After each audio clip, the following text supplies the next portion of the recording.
yang berusaha, pengurusi surau, tuan-tuan imam, AJK surau, dan semua hadirin yang dirahmati oleh Allah Subhanahu wa taala. Alhamdulillah, syukur kepada Allah Subhanahu wa taala dengan limpah kurnia daripada Allah Subhanahu wa taala, kita disibukkan oleh Allah Subhanahu wa taala daripada satu perintah Allah kepada satu perintah yang lain. Diberikan taufik oleh Allah Subhanahu wa taala untuk datang ke masjid, satu kurniaan dan nikmat yang sangat-sangat besar. Kemudian kita laksanakan satu perintah Allah Subhanahu wa taala, sembahyang secara berjemaah mengikut sunnah Nabi SAW, juga satu perintah. Lagi disibukkan lagi, Allah Subhanahu wa taala berikan pada kita taufik untuk duduk di dalam majlis yang besar. Zahir mungkin kita lihat majlis kecil, tetapi di sisi pandangan Allah Subhanahu wa taala ini adalah majlis yang sangat-sangat besar. Sehingga majlis yang sebegini Rasul kita sallallahu alaihi wasallam diperintahkan untuk duduk.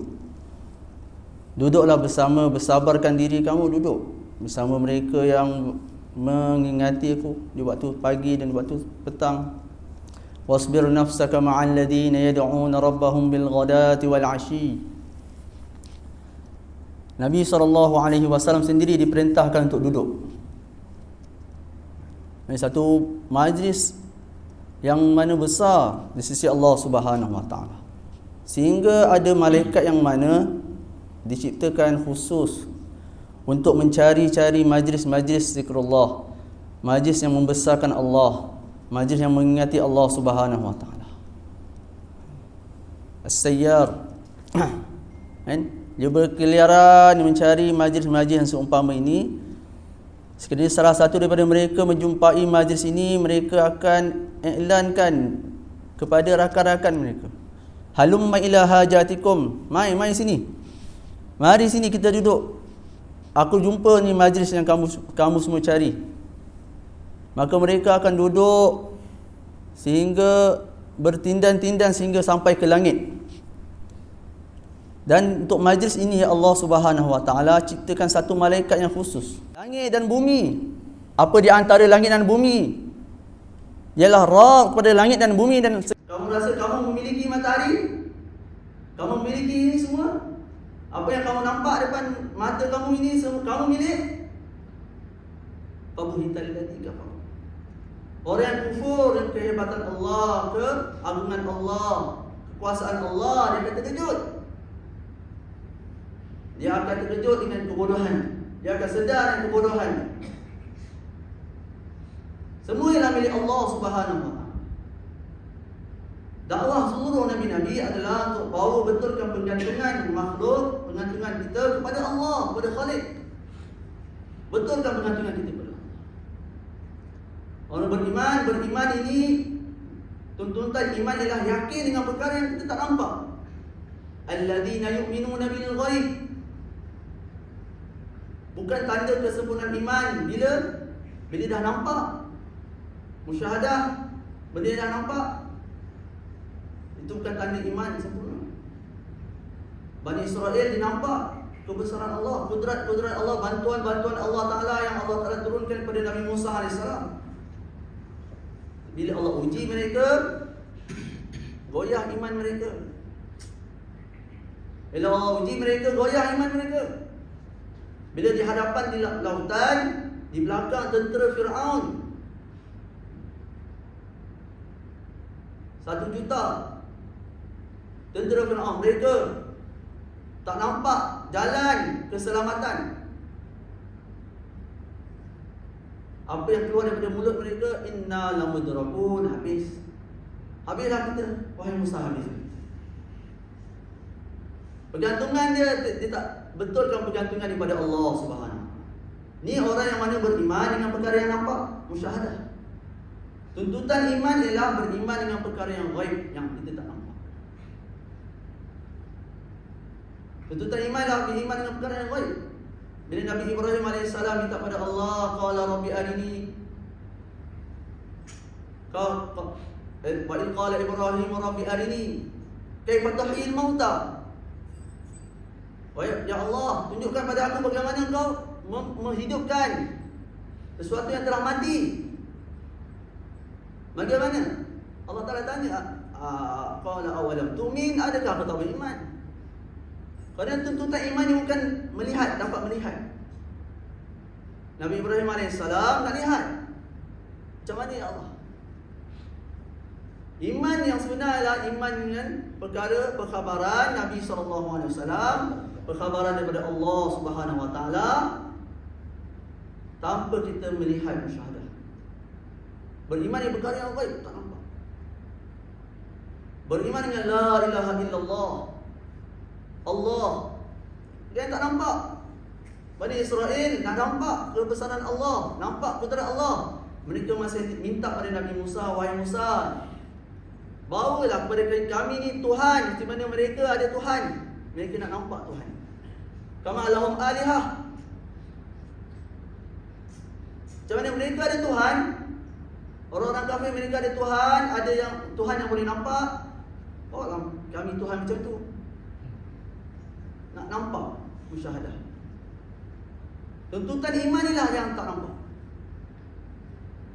Bila dah nampak perkara akhirat, Rabbana absarna wa sami'na farji'na na'mal salihan inna muqinun, dah yakin. Ketika itu iman tak diterima oleh Allah. Kami dah nampak ya Allah, absarna wa sami'na, dah dengar. Farji'na, hantar kami balik. Fir'aun dia dah nampak dah. Bila ditenggelamkan di dalam laut, ditenggelam, belum mati lagi ni, tapi dah nampak dah tempat dia. Kat mana? Ke akhirat, dalam neraka Allah Ta'ala.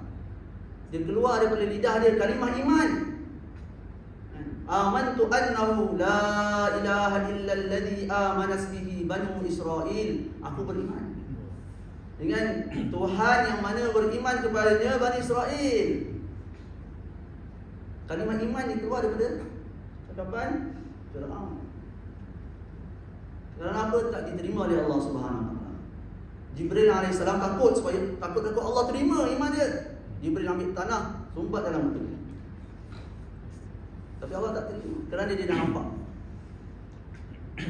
Dia dah nampak ni, keimanan itu tak diterima oleh Allah Subhanahu. Imanan yang diterima adalah iman yang perkara yang baik, perkara yang tak nampak.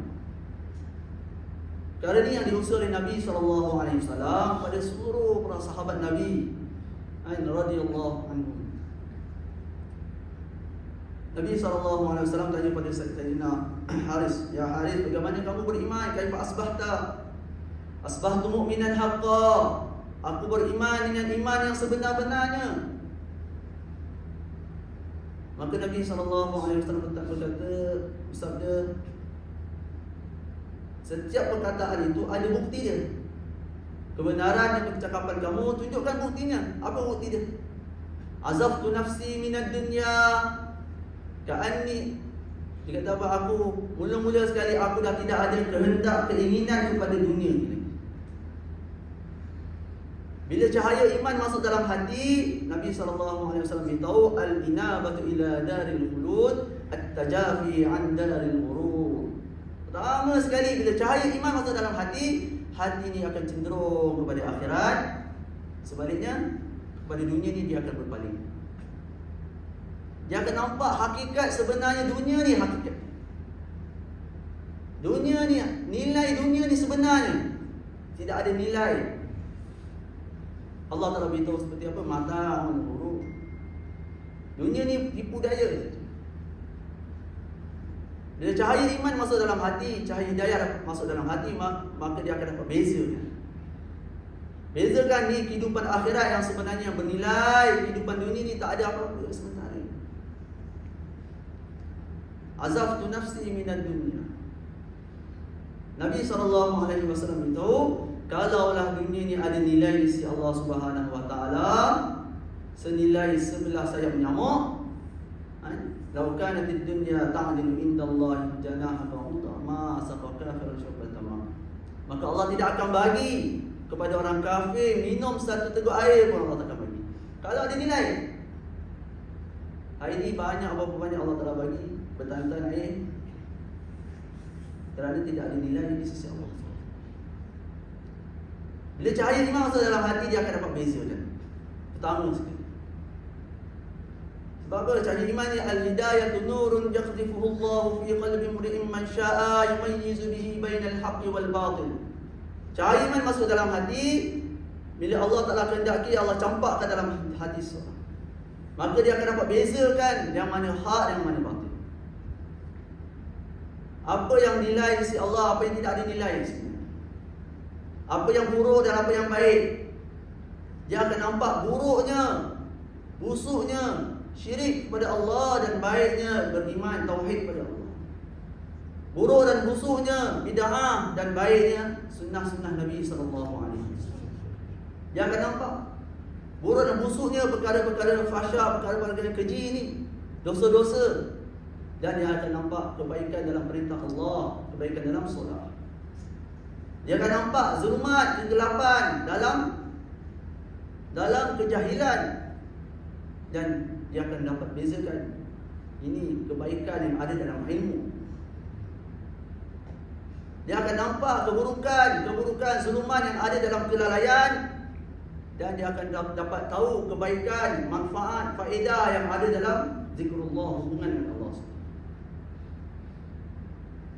Bila cahaya iman masuk dalam hati, bila rumah gelap, tak ada cahaya apa, lampu pun tak ada, matahari pun tak ada, cahaya mata pun tak ada.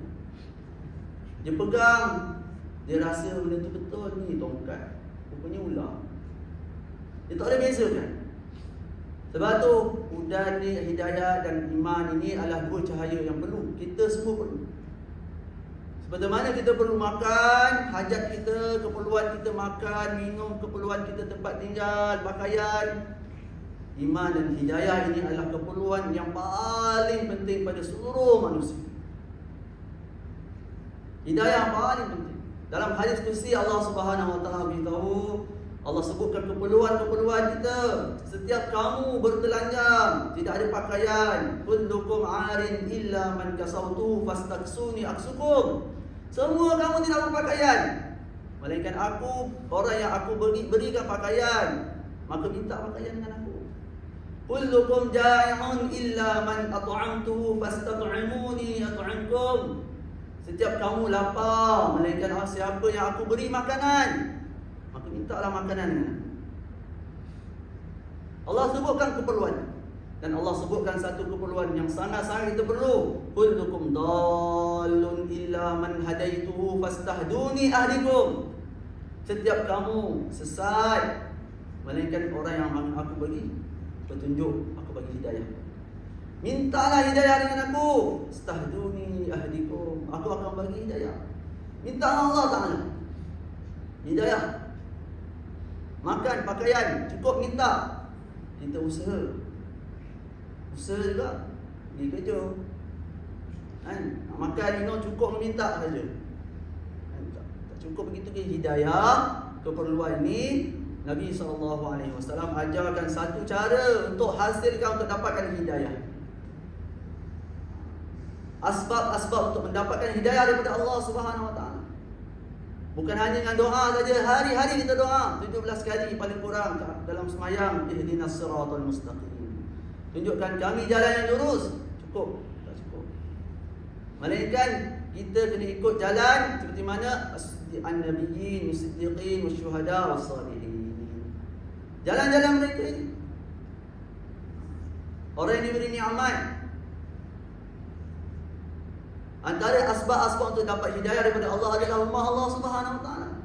Innama ya'muru masajidallah man amana billahi wal yawmil akhir wa aqama as-salata wa ata az-zakata wa lam yakhsha illa Allah fa'asa ulaika an yakunu minal muhtadin. Barangkali mudah-mudahan mereka itu digolongkan di kalangan orang yang diberi petunjuk, diberi hidayah.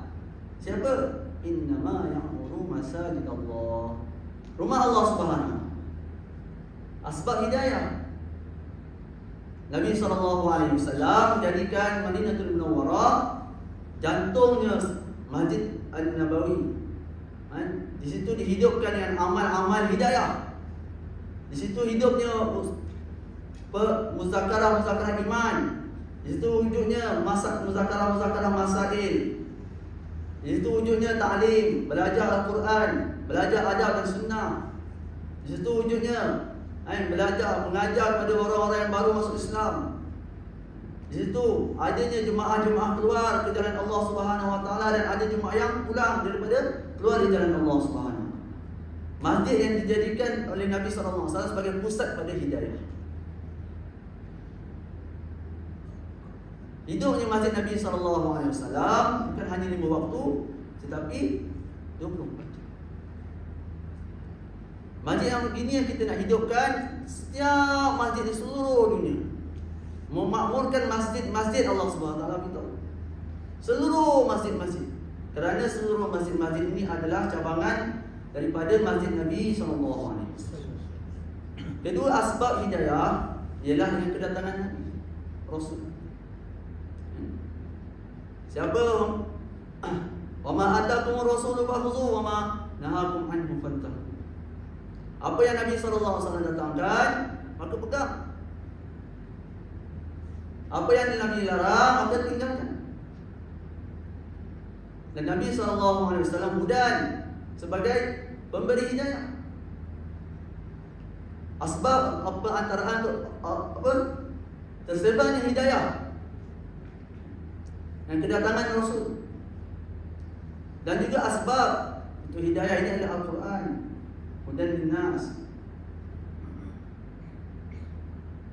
Yudillu bihi katsira wa yahdi bihi katsira.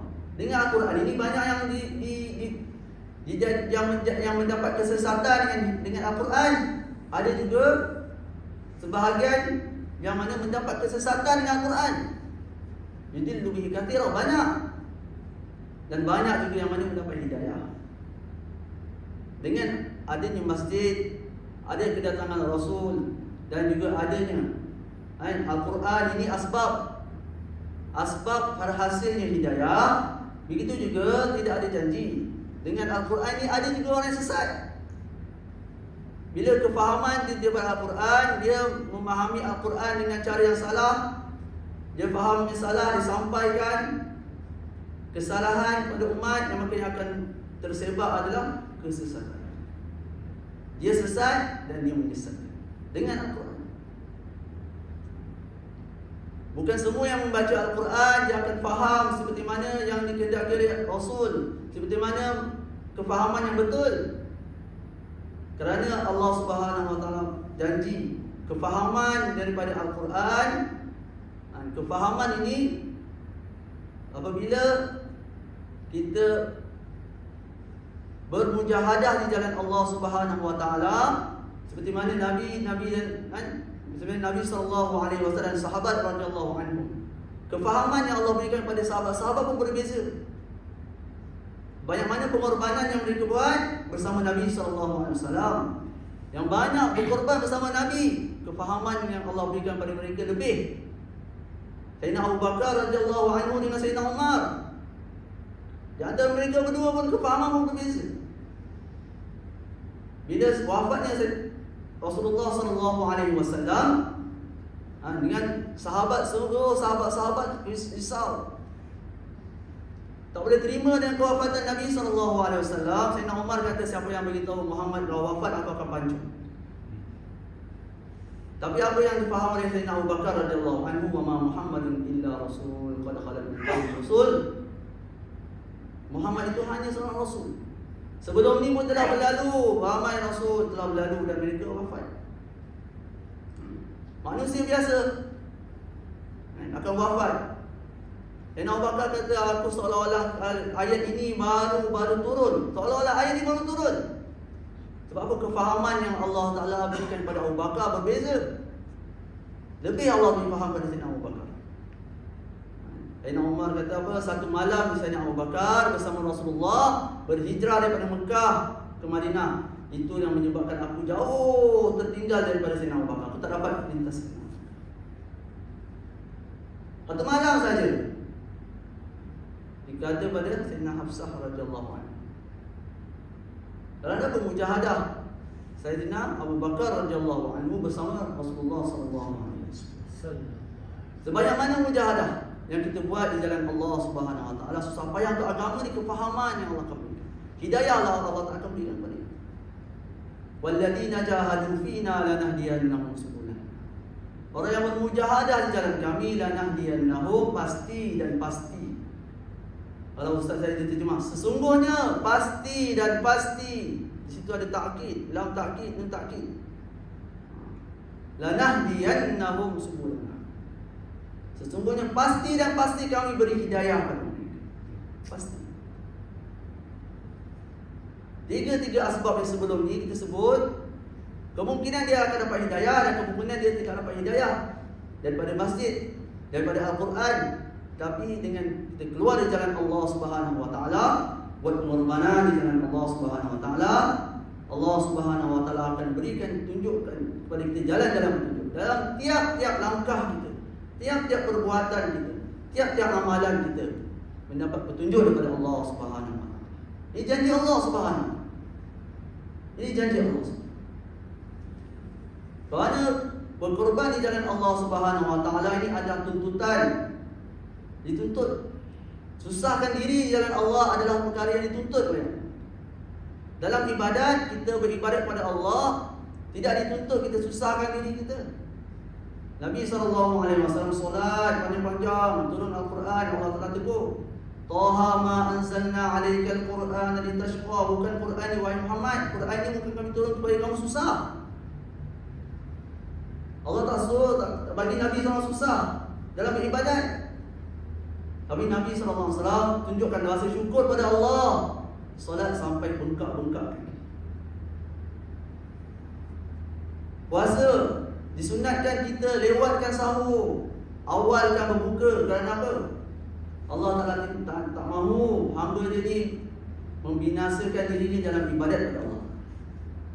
Bukan tuntutan, tak ada tuntutan daripada Allah membinasakan diri dalam ibadat.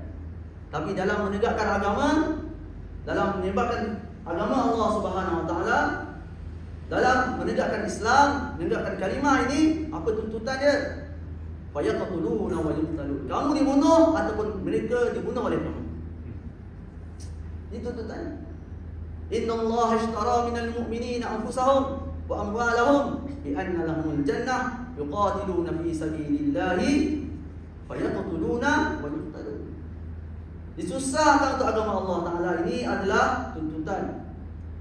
Dan jalan-jalan agama, jalan untuk menuju kepada Allah Subhanahu Wa Ta'ala yang dijalani oleh seluruh Nabi-Nabi, Anbiya alaihi wassalatu wassalam, dan para Rasul, tidak akan kosong daripada kesusahan.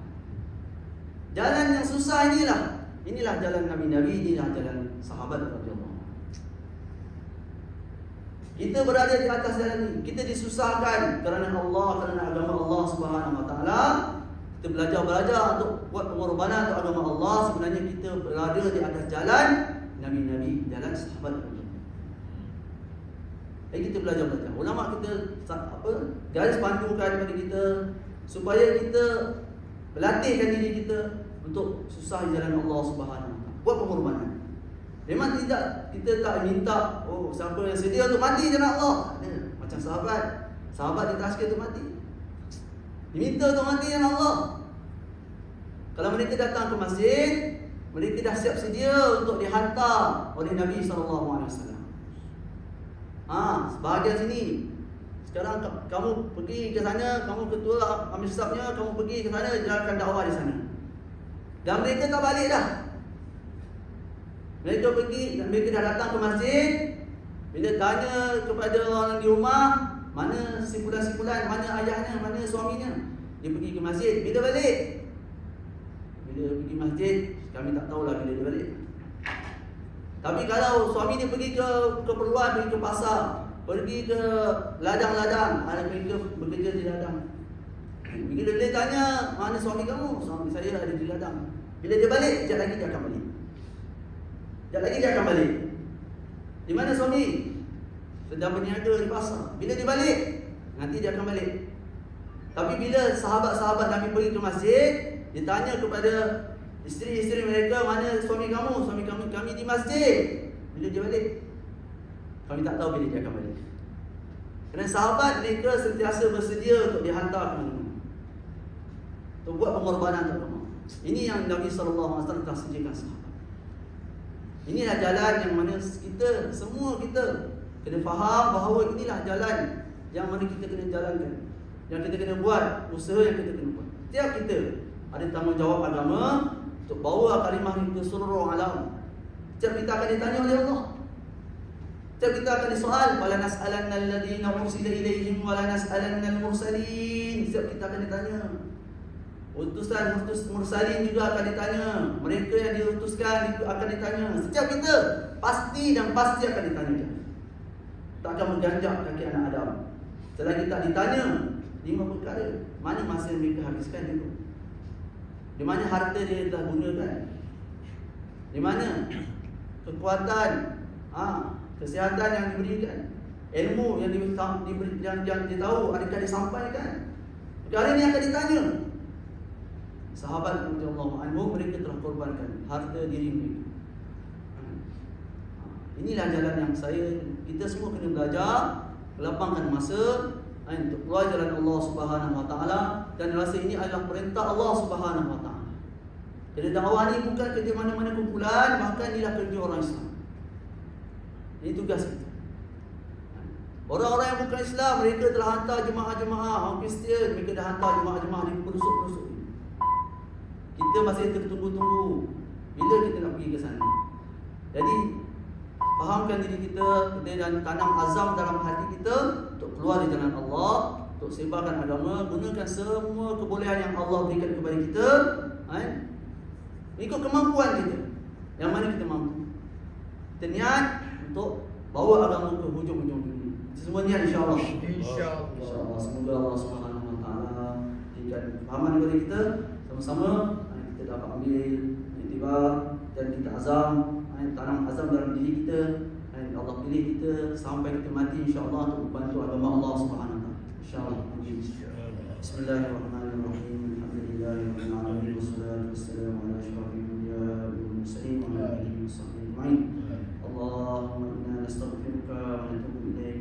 Allahumma inna nastaghfiruka wa natubu ilaik. Allahumma inna nastaghfiruka wa natubu ilaik. Rabbana atina fid dunya hasanah wa fil akhirati hasanah wa qina adzaban nar. Sallallahu alaihi wa sallam ala sayyidina Muhammad wa ala alihi wa sahbihi. Alhamdulillahirabbil alamin. Amin.